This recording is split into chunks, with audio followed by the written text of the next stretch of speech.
네, 여러분 반갑습니다. 신사람입니다. 정말 오랜만에 정식으로 인사드립니다. 살인적인 더위와 습도 속 다들 잘 지내고 계셨나요? F1 리뷰 영상을 업로드한 이후 영상이 뜸하다 못해 저의 생존 여부를 확인하실 정도로 도통 소식이 없는 두세 달이 흘렀습니다.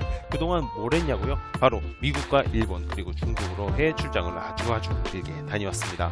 먹고 살기 위해 끌려간 해외지만 우연찮게 먼 나라 이웃 나라 1, 2, 3편에 나올 법한 나라 미국, 일본, 중국을 차례대로 다녀오면서 그리고 현지에서 다양한 차량을 타보고 운전도 해보고 구경하기도 하며 느낀 점들을 간략하게 말씀드려볼까 합니다. 영상 시작하기에 앞서 상당히 주관적인 생각과 우물한 개구리식을 지닌 영상이라는 점 깊게 양해 및 공유 드리면서 시작해보도록 하겠습니다. 가시죠. 신사람의 먼 나라 이웃 나라 미국, 일본, 중국 자동차 이야기 지금 바로 시작합니다.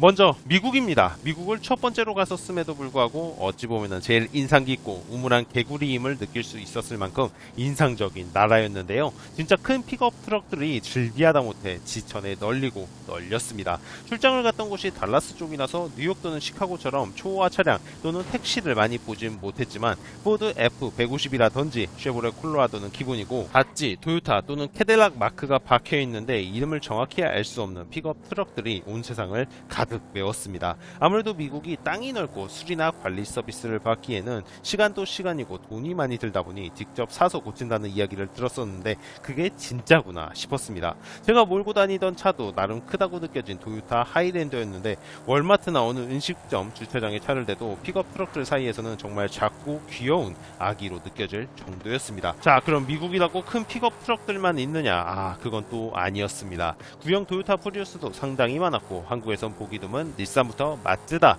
뷰이게 세단, 틈틈이 보이는 신형 구형의 풀벳 향연 또한 상당히 낭만이 있었습니다. 게다가 진짜 미국이나 자주 보였던 다찌 차량이 구형, 신형 가리지 않고 헬켓이니 챌린저니 차저니 심심치 않게 보이더라고요. 오히려 현대차를 보기가 쉽지 않았는데요. 그래도 종종 소나타가 돌아다니는 모습을 보고는 왠지 모를 친근함마저 느낄 수 있었습니다. 그리고 은근히 독삼사 차량을 보기가 힘들었습니다. 다운스트리트를 가지 않아서 그런 것일 수도 있겠지만 한국엔 독삼사 차량이 즐비한 반면 미국은 그 비율이 살짝 적지 않았나 싶습니다.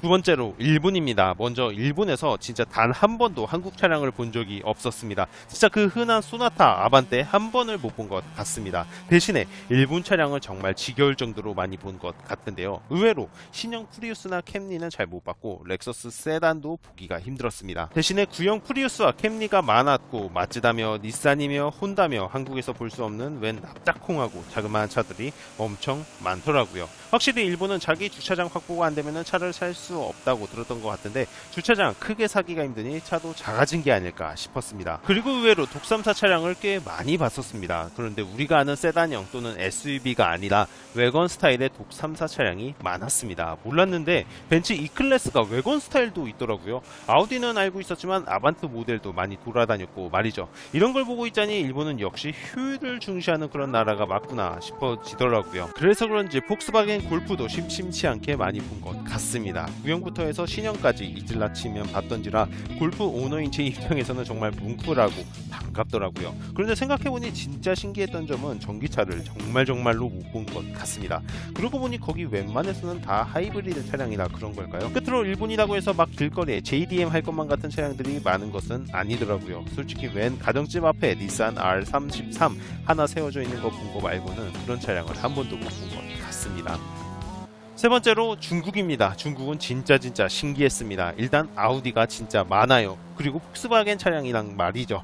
물론 중국 자동차인 GD 자동차니 중국 브랜드 차량이 더 많긴 했지만 아우디가 정말 많더라고요. 그래서 왜 폭스바겐 그룹이 중국 시장을 항상 염두에 두고 움직이는지 알 것만 같았던 순간이었습니다. 그리고 전기차가 정말 많았습니다. 솔직히 자동차 절반은 전기차가 아닐까 싶을 정도로 전기차가 즐비했습니다. 여기에는 BYD며 니오며 그리고 샤오펑 등등 종류도 다양했는데요. 중국에서 20년을 산 지인분이 말씀해 주시기 보시길 중국은 전기값이 상당히 싸고 보조금도 잘 나와서 전기차를 많이 끌고 다닌다라고 해주시더라고요. 그래서인지 중국의 택시 띠띠나 적gem차 살 때 전기차를 많이 탔던 것 같습니다. 하지만 역시 중국은 또 남에게 보여지는 것이 상당히 중시되는 그런 체면의 나라라고도 하지 않겠습니까? 그래서인지 벤츠며 포르쉐며 하물다못해 BMW X7도 진짜 많이 본 것 같습니다. 이게 대륙 클래스여서 그런지는 몰라도 또 부자분들은 부자시고 그 부자인 분들도 꽤 많더라고요. 그래서 S클래스도 업무상 많이 타보고 했는데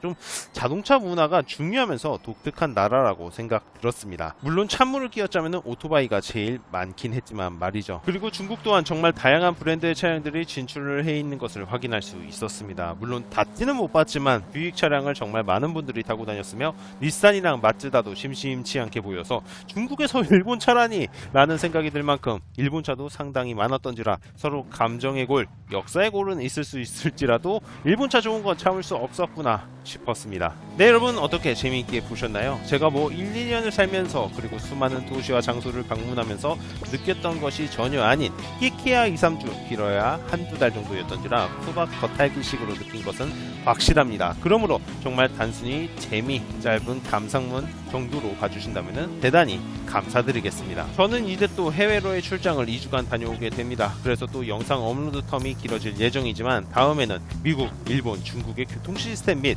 도로에서의 문화, 즉 자동차 위주의 이야기가 아닌 교통이라는 시각에서의 이야기 담아서 여러분들께 재미나게 들려드릴 수 있도록 재미있게 대본 써서 돌아오도록 하겠습니다. 재미있게 봐주신 여러분들에게 대단히 감사드리며 마쳐보도록 하겠습니다. 그럼 모두들 안녕, 바이바이.